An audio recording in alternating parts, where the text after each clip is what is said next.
Hello students, आज हम micro propagation के बारे में पढ़ेंगे। ये एक स्टेप है जिससे कि हम नए पौधे बना सकते हैं आसानी से। माइक्रो प्रोपगेशन इसको इसलिए कहते हैं क्योंकि छोटे सूक्ष्म पौधे जो हैं वो इसमें तैयार होते हैं और केवल सेल के द्वारा किए जाते हैं। तो ये एक मेथड है जो टिश्यू कल्चर का जो बहुत ही उपयोगी है और इसके माइक्रो प्रोपगेशन की जो टेक्निक है सूक्ष्म प्रवर्धन इसे कहते हैं। और ये मेथड आजकल जो हॉर्टिकल्चर में बहुत काम में आ रहा है। ये टिश्यू कल्चर का जो एप्लीकेशन है ये मोस्टली एंजियोस्पर्मस प्लांट्स में काम में लिया जाता है। और एंजियोस्पर्म्स में जो पुरानी टेक्निक है प्रोपगेट करने की वो ग्राफ्टिंग, बडिंग और लेयरिंग से किया जाता था। ग्राफ्टिंग आपको पता ही है कि कैसे जो है तने को हम दूसरे तने में ग्राफ्ट करके जो है वो जो चाहे गए प्लांट को प्रोपगेट करते हैं। बडिंग जो है वो बड को प्रोपगेट करते हैं इसमें। लेयरिंग एक बहुत ही कॉमन मेथड है प्लांट्स को प्रोपगेट करने का। इसमें इस प्लांट के तने को ज़मीन में दबाया जाता है। ये दबाव प्रक्रिया भी कहलाती है जिसमें कि दबाकर वहाँ से जो जड़ें हैं वो विकसित हो जाती हैं और एक नया प्लांट डेवलप हो जाता है। तो ये पुराने मेथड्स हैं। अब आजकल एंजियोस्पर्म जो है वो माइक्रो प्रोपगेशन से हॉर्टिकल्चरर्स जो हैं वो बहुत प्रिपेयर कर रहे हैं। ये माइक्रो प्रोपगेशन या सूक्ष्म प्रवर्धन जो है वो एक्स प्लांट्स द्वारा किया जाता है। एक्स प्लांट्स क्या हैं? प्लांट का एक भाग जो कि सिंथेटिक मीडियम, जो सिंथेटिक टिश्यू कल्चर होता है उसके अंदर मीडियम में, न्यूट्रिटिव मीडियम में रखा जाता है और उससे फिर नए प्लांट्स बनते हैं। तो ये जो एक्स प्लांट्स हैं ये 3 प्रकार के हो सकते हैं। एक्सिलरी बड्स को लिया जाता है या एडवेंटिशियस बड्स को लिया जाता है या सोमैटिक एम्ब्रियोजेनेसिस जो है वो भी होती है। अब पहले ज़्यादातर जो प्लांट्स जो प्रोपगेट किए जाते हैं वो उनमें से जैसे बनाना, कार्डमम, इलायची, केला, वांडा, क्राइसैंथेमम, बिगोनिया, ये प्लांट्स हैं जो इकोनॉमिक इम्पोर्टेंस के हैं। और प्लांट्स वो होते हैं जनरली जिनको माइक्रो प्रोपगेट किया जाता है जिनमें कि लो सीड प्रोडक्शन होता है।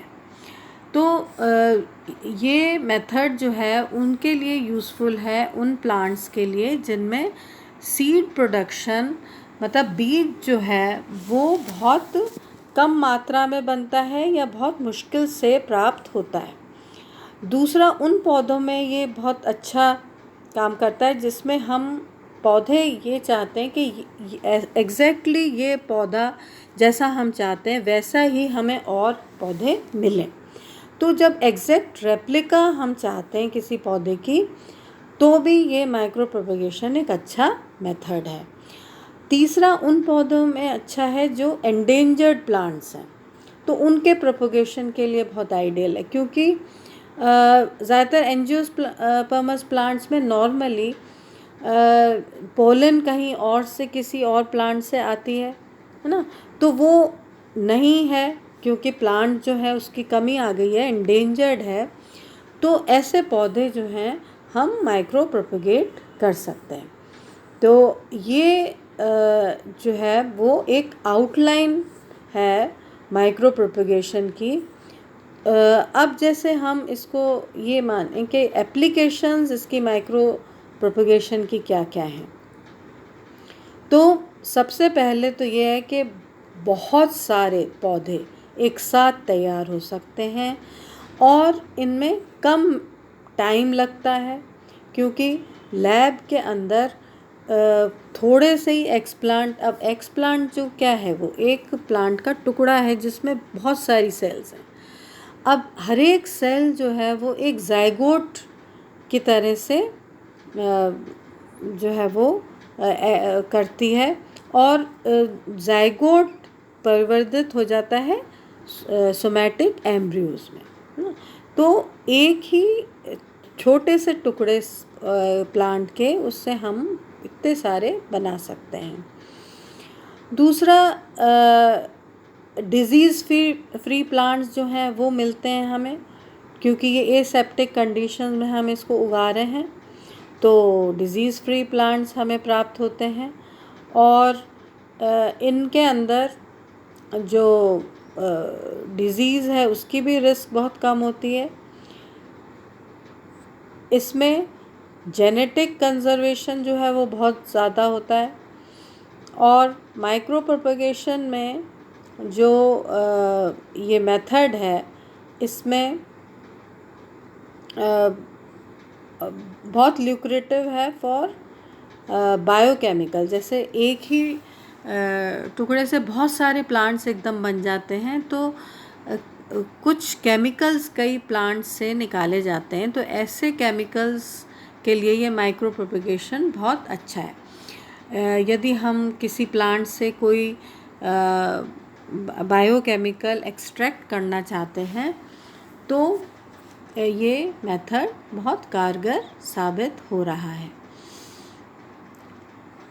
और कॉमर्शियली बहुत सारे प्लांट्स एक साथ हम उगा सकते हैं, मल्टीप्लिकेशन में बहुत अच्छा है। पर इसकी एक लिमिटेशन है अगर हम देखें तो, कि ये क्योंकि लेबोरेटरी में होता है तो इसमें इंटेंसिव लेबर की ज़रूरत होती है, बिल्कुल हाइजीनिक एसेप्टिक कंडीशंस होनी चाहिए और ऑटोमेशन बहुत अच्छा होना चाहिए। तो ये सारी चीज़ें जो है वो ये भी देखना होता है कि कॉस्ट इफ़ेक्टिव जो है वो कई बार ये कम होता है और लेबर बहुत ज़्यादा होती है, कॉस्ट ऑफ प्रोडक्शन ज़्यादा होता है। तो ये इसकी कुछ लिमिटेशंस हैं। अब हम नेक्स्ट जो है वो लेक्चर में इसके मेथड पढ़ेंगे कि किस प्रकार ये जो टेक्निक है वो की जाती है।